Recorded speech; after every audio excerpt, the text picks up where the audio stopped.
একটু হ্যালো, দুই হাত উঁচু করে আমরা হরিচাঁদ ঠাকুরের কাছে একটু আত্মসমর্পণ করব। সবাই জয় জয় শান্তি হরিপ্রীতি পরমানন্দে হরিধ্বনি বলব।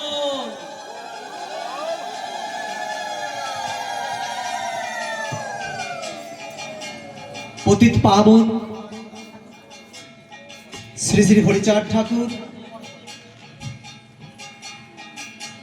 এই মঞ্চে আগত বা এখানে আগত পাগল গোসাই দলপতি অতিথিবৃন্দ, আমার মাইকের আওয়াজ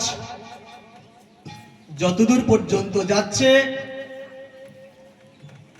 সবাইকে সবার বয়স অনুক্রমে ভালোবাসা, শ্রদ্ধা এবং শ্রীপাদ পদ্মে ভক্তিপূর্ণ প্রণাম জানিয়ে ফুলকলমিবাসীকে অন্তরস্থল থেকে শ্রদ্ধা জ্ঞাপন করে আমি দু একটি কথা বলার চেষ্টা করব। আমি বক্তব্য শুরুর আগেই বলবো, আমার বলার মধ্যে যদি ভুল হয় আমাকে একদম ক্ষমা করবেন না, আমার ভুলটাকে সংশোধন করে দেবেন এই প্রত্যাশা রাখছি। আর যদি আমার বলার মধ্যে কখনো কোনোভাবে কেউ অখুশি হন, সে আমার সঙ্গে যোগাযোগ করবেন।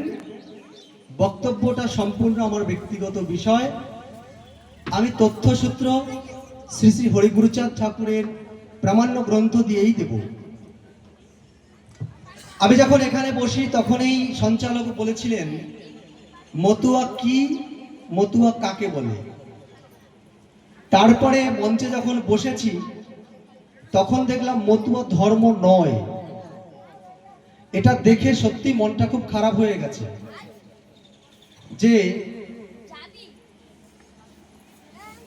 দেশ বিদেশ মিলিয়ে মতুয়া ধর্মের প্রচার প্রসার করছি।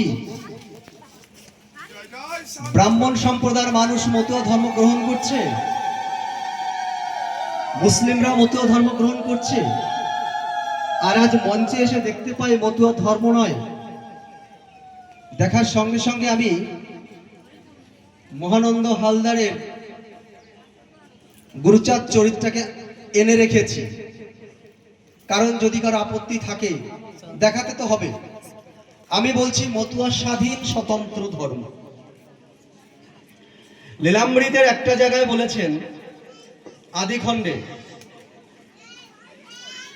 হরি বলা দেখে উপহাস করে কত, সবে বলে বেটারা হরি বলা মতো, কেহ বলে জাতি নাশা সকল মতুয়া। আমার কথা নয়, তারকচন্দ্র সরকারের লেখা আদি লীলামৃত। কেহ বলে জাতি নাশা সকল মতুয়া, দেশ ভরি শব্দ হলো মতুয়া মতুয়া।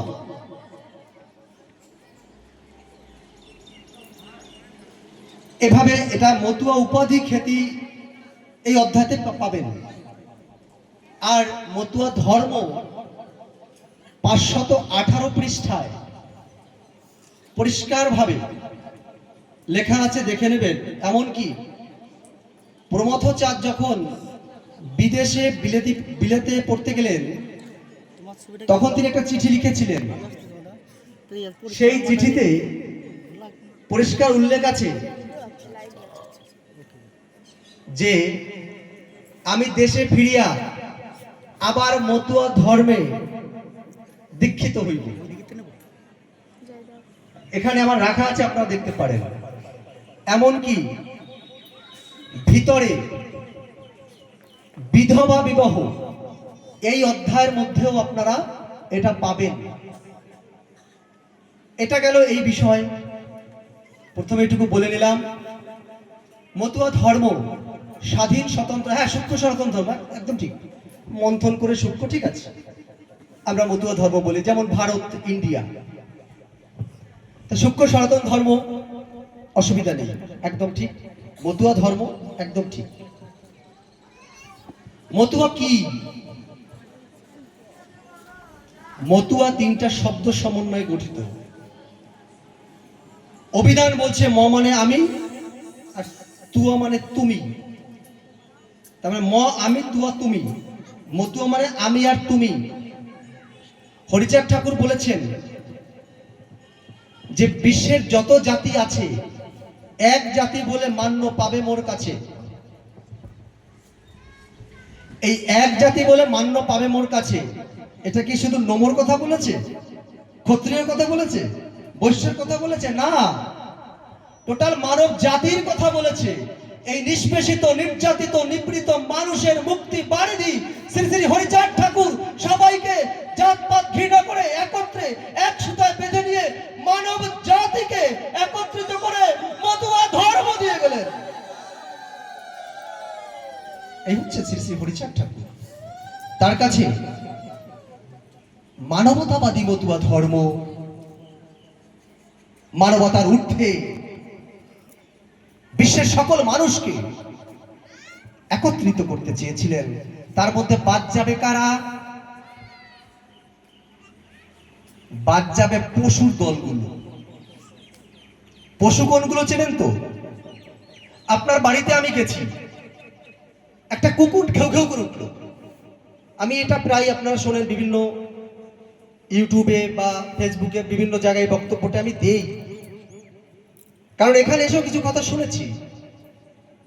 তা পশুগুলো বাদ যাবে, পশুগুলো আমি আপনাদের আজকে চেনাবো।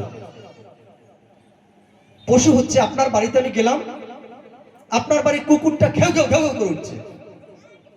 আপনি বললেন, এই টম তুমি থেমে যাও, ওটা আমার বন্ধু এসেছে। কুকুরটা কিন্তু থেমে গেল। মালিক বলেছে, পশু মানে জানোয়ার, আমি জানোয়ার কাকে বলেছেন আজ সেটা আর কি। তো ওই কুকুরটা কিন্তু থেমে গেল, যে মালিক বলেছে আমার বন্ধু এসেছে। কিন্তু রাত্রি 2টার সময় ওই বাড়িতে চোর এসেছে, কুকুরটা আবার ঘেউ ঘেউ করে উঠছে। এবার কিন্তু মালিক তাকে বলছে না যে তুমি থেমে যাও, এটা মালিক বলছে না। তো মালিক যখন ইশারা দিচ্ছে না, কুকুরটা কিন্তু বুঝে গেল যে কালকে যখন লোক এসেছিল তখন মালিক আমাকে থামতে বলেছিল, কারণ মালিকের কণ্ঠস্বর ওর থেকে আর ভালো কেউ বুঝবে না। এবার তো বলছে না, কুকুরটা কিন্তু আরো বড় জোরে ঘেউ ঘেউ ঘেউ ঘেউ করছে। তার মানে একটা কুকুর বাড়ির মালিককে চেনে, মালিকের বন্ধুকেও চিনলো, মালিকের শত্রুকেও চিনলো। আর জানোয়ার যে, সে মালিককে চেনে না, মালিকের বন্ধুকে চেনে না, মালিকের শত্রুকেও চেনে না। সেই হচ্ছে জানোয়ার। সেটা আপনার আমার ঘরের মধ্যেও থাকতে পারে। সে কাউকে চেনে না, কিছু বোঝে না, ও বলদের দল, ও বলদ বোঝে না। তাই তো সিএস মিট যখন ওরাকাল দিতে আসলো, আসার পরে মিট বললেন, বড় কর্তা আপনার পিছনে এই লোকগুলো কারা? বলছে ওরা আকারে মানুষ, বলদ একদল, বলদ। এই বলদরা নিজের কথা বোঝে না, আপন দ্বন্দ্বের চেনে না, এরা শত্রুর সাথে ঘর মেলায়। ঠাকুর তো বলেছিলেন, যারা তোদের ঘৃণা করে আর যাবে না তাদের ঘরে, তবে তুমি তার সাথে কিসের প্রেম করতে যাও? কিসের প্রেম করো? আরে প্রেম তার সাথে করো যে তোমার সাথে প্রেম করতে চায়। ভালো তাকে বাসো যে তোমাকে ভালোবাসতে চায়। এমন কাউকে ভালোবেসো না যাকে শুধুমাত্র তুমি ভালোবাসো। এই নিষ্পেষিত, নির্যাতিত, নিপীড়িত মানুষকে হরিগুরু চাঁদ ছাড়া আর কেউ ভালোবেসেছিল? যদি ভালোবেসেই থাকতো, 1000 বছরের গোলামির বোঝা বহন নিয়ে আজও আমার চলতে হতো না। শ্রী শ্রী হরিচাঁদ ঠাকুর আসার আগে আমার সমাজের মানুষের মধ্যে একজন শিক্ষিত, একজন রাজনীতিবিদ, একজন বড় ব্যবসায়ী, একজন সাধু আপনি দেখাতে পারবেন? যদি বলেন তার বাবাও তো সাধু ছিল, যশবন্ত বৈরাগী, সে হরিচাঁদ ঠাকুরের জন্মের আগে তো। আরে সাধু তো ছিল, তার বাড়িতে তো খেত না, তার হাতের রান্না তো খেত না। তা যার হাতের রান্না খাবে না সে আবার, তা আমার জাতি এরা আমরা নিজের ভালোটুকু বুঝি না, আমরা আপন জনকে চিনি না। আর কিছু লেখক আছেন, আপনারা জানেন বেশ কিছু লেখকের বিরুদ্ধে আমি সোচ্চার হয়েছি এবং কয়েকজনকে আইনি নোটিশ ধরাতে চলছি। ভুল ভাল তথ্য দিয়ে এমন এমন বই লিখছে, মানে কি বলবো, মানে যাচ্ছা তাই। এক জায়গায় লিখেছেন গুরুচাঁদের সাথে আম্বেদকরের দেখা হয়েছে কলকাতা অ্যালবার্ট হলে। আরে বাবা, গুরুচাঁদ ঠাকুর তো মারা গেল 1937 সালে, আম্বেদকর সাহেব বাংলায় প্রথম আসলেন 1943 সালে, তা দেখাটা হলো কি করে? আবার আরেক জায়গায় লিখলেন গুরুচাঁদ ঠাকুর একটা ব্যক্তিগত বিষয় নিয়ে, সেটা আমি বলছি না এখানে। আবার লিখলেন গোপাল সাধু ডাকাত ছিলেন। আবার আজকে দেখলাম আর একটা তথ্য, মতুয়া ধর্ম নয়, এই আমাদের গুরুচাঁদ চরিত্রে নাকি নাই, দেখলাম। তারপরে এই ধরনের তথ্যগুলো,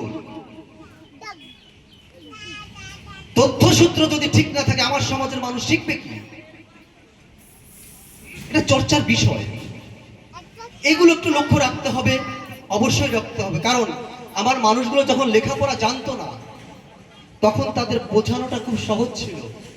এখন আমার সমাজের মানুষকে একটু বোঝাতে হলে এখন আমাদের ম্যাক্সিমাম ঘরে মাধ্যমিক পাস ছাড়া নাই। এরা বোঝে, তারপর আবার অনলাইন সঙ্গে সঙ্গে গুগল চেক করে দেখে নেবে। এই যে আমি কথা বলছি, আমি ধরুন বললাম মহাপ্রভু চৈতন্যদেব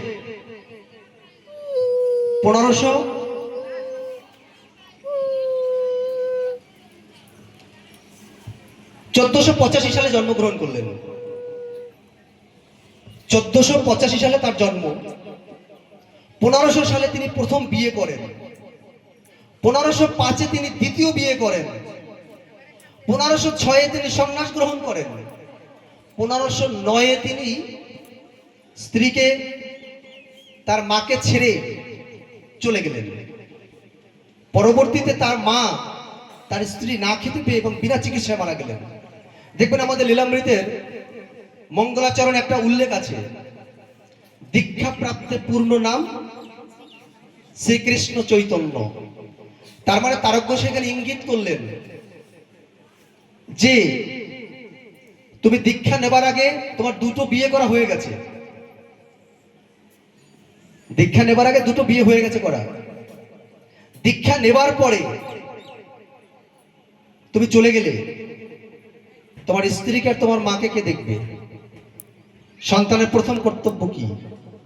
একটা গান আমার খুব ভালো লাগে, নিমাই দাঁড়ারে দেখিব তোমারে, সন্ন্যাসী না হইও নিমাই, বৈরাগী না হইও। আছে তো গান? তো এখানে কি বলছে নিমাইয়ের মা, যে আমি মা বলছি তুমি আমাকে ছেড়ে যেও না, ঘরের বধূ জ্বলন্ত অগ্নি। এটা কথাটা একটু অন্যরকম আছে, আমি ওদিকে যাব না, আপনারা খুঁজে নেবেন, আমি বিতর্কে যাচ্ছি না, একটু পড়ে নেবেন সেখানে মা কি বলতে চাইছে, তিনি কি করলেন। হ্যাঁ, মহাপ্রভু একটা ভালো কাজ করেছেন। মহাপ্রভু চৈতন্যদেব যদি না আসতেন তবে আজকে আপনাদের অনেকেরই বোরখা পরে থাকতে হতো, কারণ মুসলিম ধর্মে যাওয়াটা অনেকটাই আটকিয়েছিলেন। হযরত মুহাম্মদ সাল্লাল্লাহু আলাইহি সাল্লাম 570 খ্রিস্টাব্দে জন্মগ্রহণ করেন, 610 খ্রিস্টাব্দে উনি হিজরত পালন করেন, 620 খ্রিস্টাব্দে উনি মদিনা সনদ লিখলেন। 45 খানা মদিনা হিজরতে যাওয়ার 610 উনি 45টা মদিনা সনদ লিখলেন। তারপরে নামাজ হলো, 633 খ্রিস্টাব্দে মৃত্যুবরণ করলেন। তখনও পাক ভারতে এক ঘর মুসলমান নেই, টোটাল পাক ভারতে এক ঘর মুসলমানের ইতিহাস তখন নাই, আমি পাইনি, এক ঘর মুসলমান ছিল না। কিন্তু আজকে আনাচে কানাচে এত মুসলমান আসলো কোত্থেকে? এই প্রশ্নটা আপনাদের জাগে কি, যে পাক ভারতে একটা মুসলমান নাই, অথচ এখন এত মুসলমান ভারতে আসলো কোত্থেকে? এই মুসলমানরা কারা? আমি যখন এগুলো নিয়ে চর্চা করছি তখন আমি অদ্ভুত তথ্য খুঁজে পাই। কারণ এক শ্রেণীর মানুষের জন্য আজও আমাদেরকে অচ্ছুত করে রেখেছে। তারা আমাদের ছোঁয়া তারা খায় না, অথচ আমাদের নারীদের প্রতি তাদের চরম লোভ থাকে, চরম লোভ থাকে। তারা আমাদের ছোঁয়া খায় না। আমরা ছুঁয়ে দিলে তাদের জাত যাবে। তো সেটা যদি হয়, আমার মাঙ্গলিক কাজে সে কি করে আমার উপকার করবে? এটা কি মানা যায়? আপনি আমরা দেখতেই পাচ্ছেন না, তা আমার সাথে প্রেম করবেন কি করে? এটা তো একটা বিষয়। এবার যে আমার হাতে রান্না খাবে না, সে কি করে আমার উপকার করবে? আমাকে ধরা ধরা। যাই হোক, হযরত মুহাম্মদ যখন মারা গেলেন তখন আমাদের মধ্যে আমাদের বাবার বাবা যারা আছেন, হয়তো বয়স্ক মানুষ দু একজন জানবেন, এবং আমি আজ থেকে বছর 10 আগেও, বছর 15 আগেও আপনাদের উত্তর নদিয়ায় নাকাশিপাড়া বলে একটা জায়গা আছে, মদন মোহন তর্কালঙ্কারের বাড়ি বিল্লপাড়া। সেই বিল্লপাড়ায় এক জমিদার বাড়ি ছিলেন। সেই ওয়ালে তখনও লেখা, জুতো পায়ে দিয়ে হাঁটবে না। এখন হয়তো মুছেছে। তার পাশেই প্রণব মুখার্জির একটা জায়গাও আছে এখানে। তো তখনকার আমার সমাজের মানুষ জুতো পায়ে দিয়ে হাঁটতে পারতো না, ছাতা মাথায় দিতে পারতো না। কি কাকু ভুল বলছি? হ্যাঁ ঠিক বলছে, কাকু বলছে। তো সেই সময় পুকুরের জল ছোঁয়ার অধিকার আমাদের ছিল না। মন্দিরে তো দূরের কথা, হরিনাম হরিনাম করা, হ্যাঁ, কানে সীসা ঢিলে দিত, কাঁচা কচা দিয়ে পিটিয়ে বের করে দিত। স্কুল ও তো প্রশ্নই আসবে না। ঠিক সেই সময় আরব থেকে 12 জন আউলিয়া ভারতবর্ষে আসলেন ইসলাম ধর্ম প্রচারের জন্য। এবং তখন তারা দাঁড়ে দাঁড়ে গিয়ে বললেন, ওরে তোদের মন্দিরে ঢোকার অধিকার নেই, তোদের প্রার্থনা করার অধিকার নেই, তোদের চাকরি করার অধিকার নেই, ব্যবসা করার অধিকার নেই, তোরা শুধু ওদের পা সেবা করে যাচ্ছিস। আরবে একজন নবী এসছে, ইসলাম মানে শান্তি, আসসালামু আলাইকুম, তোমার উপরে শান্তি বর্ষিত হোক, ওয়ালাইকুম আসসালাম রহমাতুল্লাহি বারাকাতু, তোমার উপরেও শান্তি বর্ষিত হোক। এই রীতি ওই যে 12 জন আউলিয়া আসলেন, তারা প্রচার করা শুরু করলেন। কি খারাপ লাগছে মা? খারাপ লাগছে? তখন আমার সমাজের মানুষ, এবং ওখানেই শেষ নয়, রাত্রিবেলায় আমাদের মেয়েদেরকে যার যার ভালো লাগতো সে ব্যবহার করত। ঈশ্বরচন্দ্র বিদ্যাসাগরের দ্বিতীয় রচনা সমগ্রটা পড়ে দেখবেন, ওই ভগবানের সেক্রেটারিদের 445টাও বিয়ের লেখা আছে। 200 এক একজনের 445টা বিয়ে এরকম লেখা রয়েছে।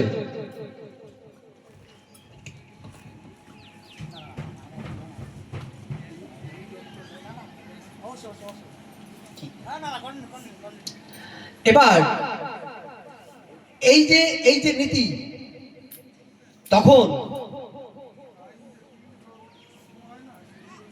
আমার সমাজের মানুষ ওদেরকে বলল যে না, ওরা আবার প্রচার করলো যে এরা মেয়েদেরকে আলাদা করে রাখে, কারোর সঙ্গে মিশতে দেয় না। এবার যেহেতু ওরা সেবা করবে, কাল রাত্রি প্রথা, কাল রাত্রি আছে নাকি বিয়ের পরে? কাল রাত্রি মানে হচ্ছে বিয়ের পরে। এসব নোংরা কথা বলতে ইচ্ছে করে না। ওই বিয়ের প্রথম রাত, প্রথম 3 রাত ওদের বাড়িতে রেখে আসতে হবে, ওরা ভোগ করবে, তারপর আমাদের মানুষ পাবে। এ হচ্ছে কাল রাত্রি। তখন আমার সমাজের মানুষকে যখন ওই 12 জন আউলিয়া এসে বোঝালো যে তোমরা ওই ধর্মে থেকো না, ইসলাম ধর্ম গ্রহণ করো, এই ধর্মে বিবিকে নিয়ে থাকা যাবে, এই ধর্মে ঈশ্বরের আরাধনা করা যাবে, স্কুলে যাওয়া যাবে, পড়াশোনা করা যাবে। আমাদের গুরুচাঁদ ঠাকুর তো মক্তবে পড়াশোনা করেছিলেন। তো এই সব শোনার পরে আমার সমাজের মানুষ ঝাঁকে ঝাঁকে 62% মানুষ ইসলাম ধর্ম গ্রহণ করলেন। ওদের চাপে পড়ে দেখবেন এখনো কেউ কেউ জামাল উদ্দিন মন্ডল, কামাল উদ্দিন ব্যাপারী, তাসমিল উদ্দিন বিশ্বাস, এই টাইটেলগুলো কাদের? 2000 সালে 100 জনকে নিয়ে একটা ডিএনএ টেস্ট হয়েছে দিল্লিতে। সেই টেস্টের রেজাল্ট আসলো মুসলমানদের মধ্যে 100 জন, আর এই নমর বাচ্চা 100 জন নিয়ে ডিএনএ টেস্ট করে দেখতে পায় হুবহু তাদের মিলে যায়। এরা আর কেউ না, এরা আমার সমাজ থেকে তারা বিচ্যুত হয়েছিল, এখন কিন্তু তারা আবার আমাদের সমাজে ফিরে আসা শুরু করেছে। বেশ কয়েকজন ফিরে এসেছেন, আরো আসবেন। কারণ তাদের মধ্যে যারা উচ্চশিক্ষিত হয়েছে তারা যখন ইতিহাস ঘাটা শুরু করেছে, তারা কিন্তু আবার ব্যাক প্যাভিলিয়ন। আমি কি সময়, আমার সময় হয়ে গেছে না? তো এই যে মানুষগুলো যেভাবে তখন মুসলিম ধর্ম চলে যাচ্ছিল ঝাঁকে ঝাঁকে, একজন দুজন না, লাখে লাখে, আমাদের চৈতন্যদেব মহাপ্রভু তখন এসে তিনি যেটা করেছিলেন, এই মুসলিম ধর্মে যাওয়াটাকে তিনি রোধ করেছেন। যদিও তিনি শূদ্রের বাড়িতে অন্ন খেতেন না, মহাপ্রভুর 5খানা প্রামাণ্য গ্রন্থ, কবি জয়ানন্দর খানা অধুনা লুপ্ত, এই 5খানা প্রামাণ্য গ্রন্থে তার মৃত্যু রহস্য 5 রকমের। তাকে কেন খুন করা হলো? আমি নিজে ভারত সরকার এবং উড়িষ্যা সরকারের কাছে লিখিত আবেদন করেছি, মহাপ্রভু চৈতন্যদেবের মৃত্যু রহস্য উন্মোচন করা হোক। তাকে খুন হতে হয়েছিল তাদের চাঁদ ভাইদের হাত থেকে। যদিও বিতর্কিত বিষয়, এই বিষয়ে যে যে মুখ খুলেছে সেই যে খুন হয়েছে। এখনো আমার কপালে কি আছে জানি না, আপনারা তো জানেন কয়েকবার হয়েছে আমাকে নিয়ে, থানা পুলিশ থেকে শুরু করে মৃত্যু কামনা যজ্ঞ, অ্যাটাক। আমি যখন নেপালে ধর্ম আলোচনা প্রচার করতে যাই, মতুয়া ধর্ম, তখন আমার চেম্বার ভাঙচুর, অনেক হয়েছে আমাকে নিয়ে।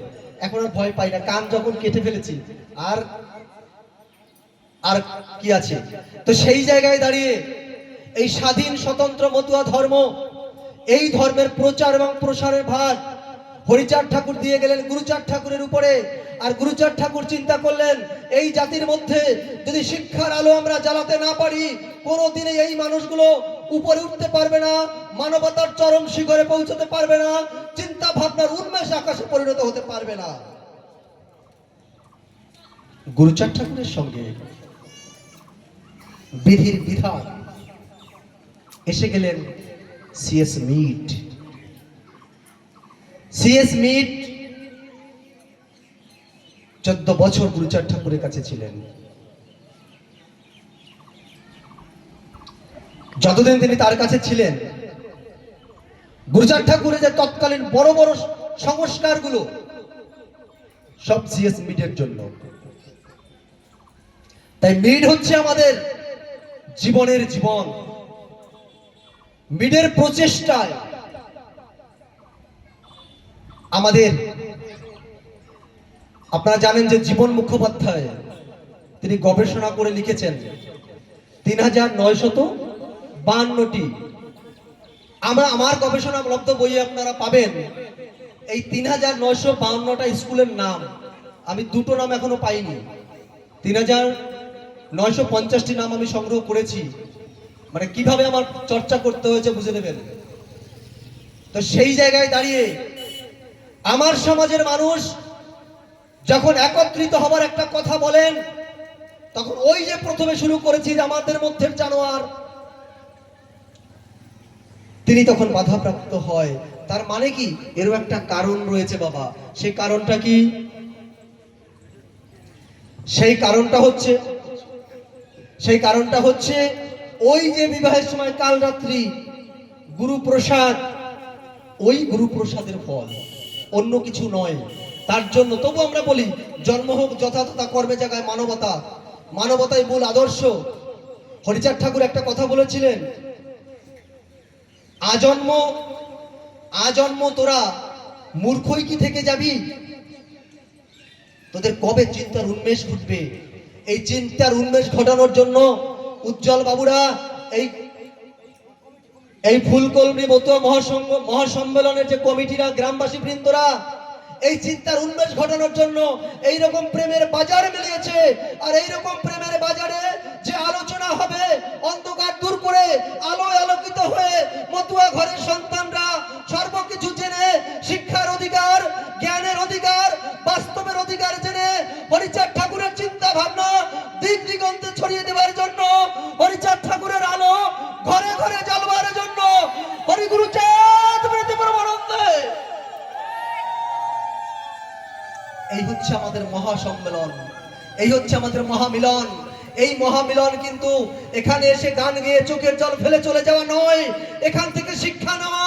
হরিচাঁদ ঠাকুর কি দিতে চেয়েছিলেন, গুরুচাঁদ ঠাকুর কি দিতে চেয়েছিলেন, তার অসম্পূর্ণ কাজ আপনার আর আমার এদের করতে হবে। এই যারা আলোচনা করবেন, এরা আপনাদের কাছে আসল সত্য তথ্য তুলে ধরবে। আর সেই তথ্য আপনার বিচারে আপনি বিবেচনা করে আমাদের এগোতে হবে। আজকে এই সম্মেলনের দীর্ঘ জীবন, সৃজনশীল শতায়ু কামনা করছি। অনুষ্ঠানের সভাপতি, সম্পাদক সহ কনভার্ট, মুসলিম ধর্ম থেকে যারা কনভার্ট হয়েছেন, তাজউদ্দিন তিনি এসেছেন আমাদের মধ্যে।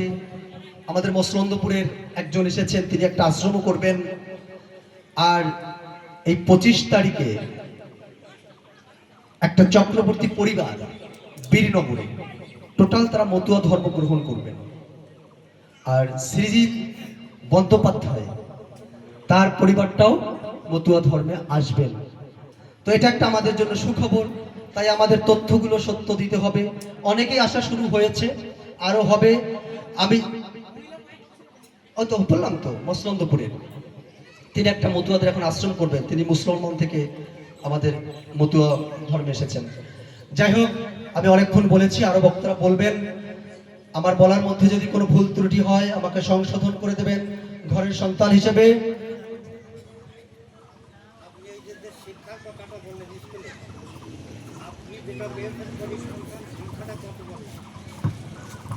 জীবন মুখোপাধ্যায়ের বইতে আছে ৩৯৫২টার। আমি আপনাকে স্কুলের নাম বলতে পারবো ৩৯৫০টা।